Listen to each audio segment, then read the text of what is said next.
Olá pessoal, tudo bem? Professor Diego novamente com vocês. Hoje então, pessoal, para o segundo vídeo de uma série aí que pretendo fazer a respeito de Dostoiévski. Na semana passada comentei brevemente ali a leitura que o Freud fez no famoso ensaio Dostoiévski e o Parricídio. Quem não assistiu aí fica no card aqui do ladinho a indicação, né? E hoje eu pretendo, então, pessoal, oferecer para vocês, caso você não os tenha, motivos para ler Dostoiévski. Né? Ele é tomado sempre como um escritor difícil e tem lá, sim, né, todas as suas dificuldades, mas cá entre nós, né, toda boa obra oferece algum tipo de dificuldade e justamente a parte prazerosa no nível intelectual reside justamente no modo como cada um acaba superando essas dificuldades. E é de lá que você retira, num trabalho de escavação, as pérolas, né, preciosas que estão escondidas justamente para aqueles leitores mais afeitos e determinados a fazer aquilo que o Humberto Eco chama de jogar o jogo enquanto leitor modelo. Ok? Para oferecer esses motivos, pessoal, não posso fazer de outra maneira senão trazer aquele que já apareceu aqui no nosso canal algumas vezes, né? O David Foster Wallace. Ele escreve uma resenha, que é na verdade um ensaio, né? Analisando a biografia que eu apresentei na semana passada, né, do Joseph Frank, a respeito do Dostoiévski. Ele escreve uma resenha famosa, vocês encontram a tradução desse texto. Eu sempre leio e releio, né, já faz pelo menos uma década, essa resenha que está em espanhol, nesse livro bonitinho aqui, né, Hablemos de Langostas, que foi o primeiro contato que eu tive com a obra do Foster Wallace há cerca de 10, 12 anos, ainda em espanhol, né? Não havia traduções em língua portuguesa aqui no Brasil ainda, né? Então, o que tem nesse texto do Foster Wallace que me cativa tanto? Bom, eu gostaria então de trazer, junto com o Foster Wallace, esses motivos aqui, né? Porque daí reúnem dois autores aqui que são da minha predileção, né?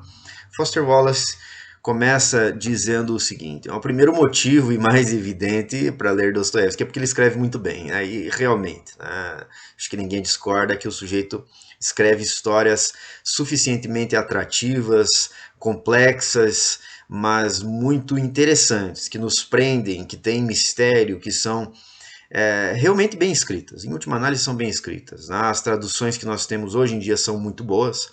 Aquelas que são feitas diretamente do russo são as que eu recomendo.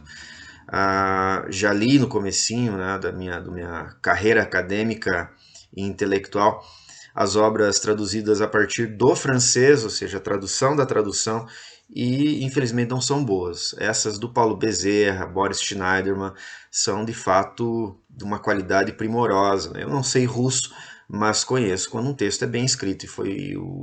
Quando você lê uma tradução em que você fica duvidando da qualidade do autor, pode saber se está duvidando, na verdade, da tradução e não propriamente do autor. Nesse caso, com relação ao Dostoiévski, não resta dúvida de onde reside a falta de qualidade. Bom, esse é o motivo mais evidente. Os outros motivos me parecem muito mais interessantes. Apenas registrei esse a título de constatação mesmo, né? Bom, o que mais Foster Wallace traz e que eu gostaria de comentar com vocês, né? Ele basicamente comenta o seguinte, bom, eu já disse aqui, né, ele analisa a biografia, porque os romances de Dostoiévski seriam importantes para leitores de 1996, que é o ano de publicação dessa resenha. O Joseph Frank nem havia terminado ainda toda a escrita da biografia, são 5 volumes, né, compilados, deixa eu voltar aqui, agora nesse volume único aqui, em que você tem de alguma forma, alguns resumos, algumas sínteses, mas na essência está tudo lá. E nessa pergunta que ele faz aqui, vem respostas muito interessantes, que eu julgo são os motivos pelos quais nós devemos, né, nós temos como obrigação ler Dostoiévski. A razão que me parece mais interessante para comentar com vocês aqui é justamente o fato que Dostoiévski, de alguma forma, trata dos principais assuntos do ser humano. Narrativas sobre o que realmente é importante, diz Foster Wallace: identidade, valores morais, morte, fé, suicídio. Ele não trata de assuntos pequenos, embora os assuntos pequenos existam, porque a região prosaica da nossa existência sempre está lá. Mas os personagens, eu ainda quero fazer um vídeo sobre a polifonia, né? Mas os personagens, de uma maneira geral, sempre encenam um conjunto de vozes que tratam sempre de assuntos realmente importantes.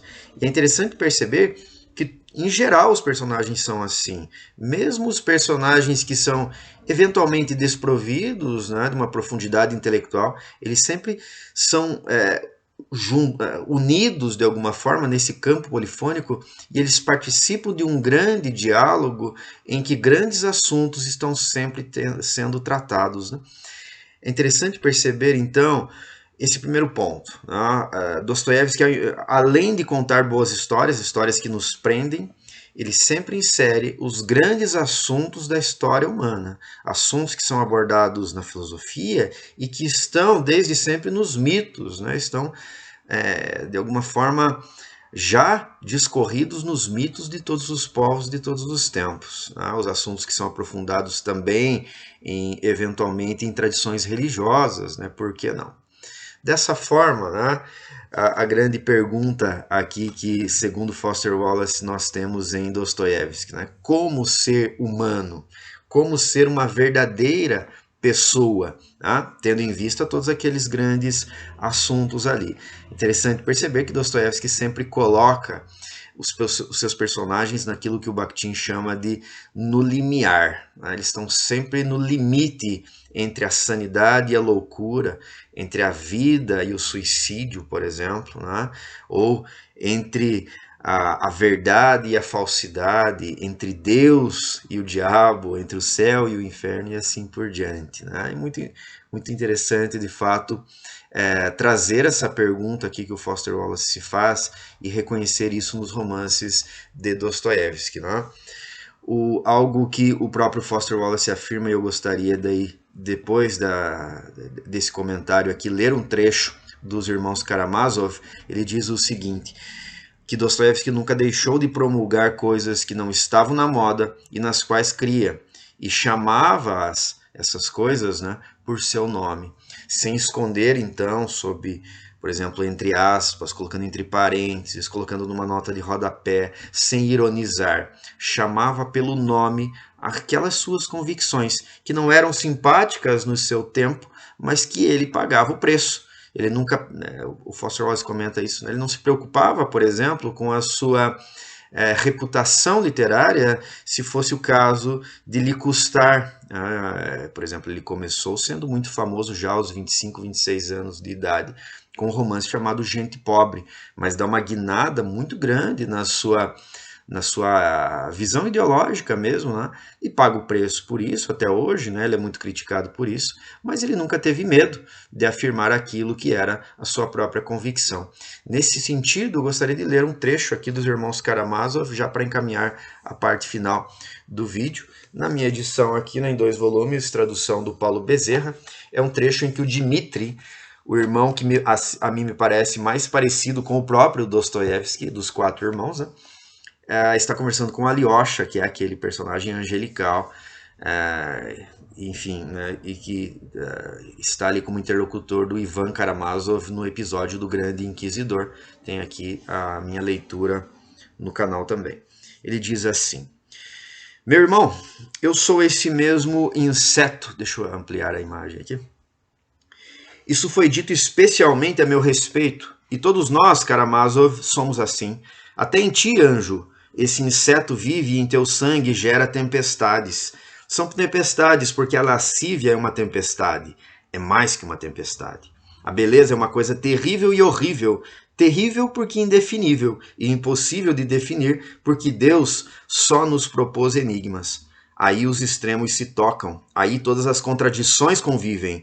Eu, meu irmão, sou muito ignorante, mas tenho pensado muito nisso.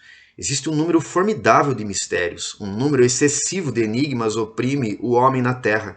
Decifra-os como és capaz e sai enxuto da chuva. A beleza. Não posso, ademais, suportar que algum homem, até de coração superior e de inteligência elevada, comece pelo ideal de Madonna, mas termine no ideal de Sodoma. Ainda mais terrível é aquele que, já tendo o ideal de Sodoma na alma, não nega o ideal de Madonna, e seu coração arde de fato por ele, arde de fato como nos seus puros anos juvenis. Não, o homem é vasto, vasto até demais. Eu o faria mais estreito. Até o diabo sabe o que é isso. Veja só. O que à mente parece desonra é tudo beleza para o coração. A beleza estará em Sodoma? Podes crer que é em Sodoma que ela está para a imensa maioria dos homens. Conhecias ou não esse segredo? É horrível que a beleza seja uma coisa não só terrível, mas também misteriosa.